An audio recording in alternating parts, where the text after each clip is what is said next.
台南市政府因應中東局勢影響，上午由着副市長趙清輝邀請市府經發、監務、農業、環保甲着秘書等局處，針對能源甲着原物料的價格波動，提出因應的策略，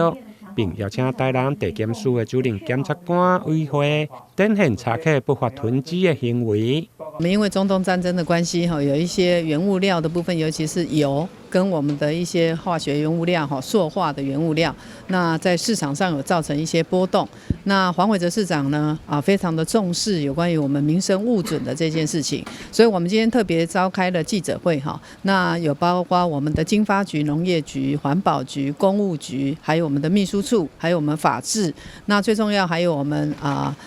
地檢署的前主任檢察官也一併來出席我們的會議。那最重要的就是要希望民眾做到這些不要受到市场上的一些恐慌，等於是勿恐慌啦哈，勿囤積，然後合理的去使用這些我們民生上面所需要的物品。那市政府也成立了這一個所謂民生物準的這個機制，那也會跟我們的地檢署、法務部所成立的這個所謂查囤貨的這個平台來做合作跟串聯。希望我們大家都能夠守法。依照我們的刑法251條的規定，如果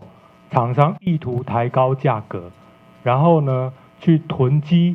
民生必需品，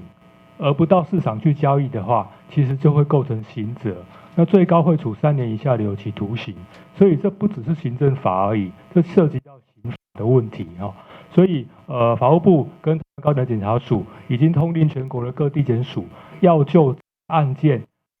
要展開強力的查緝。市府對頂個月成立敦會查小組，經過訪查的結果並無不法。上午透過記者會，希望掌握對供應、生產到穩定物價等5大的機制，優先針對規桶的瓦斯、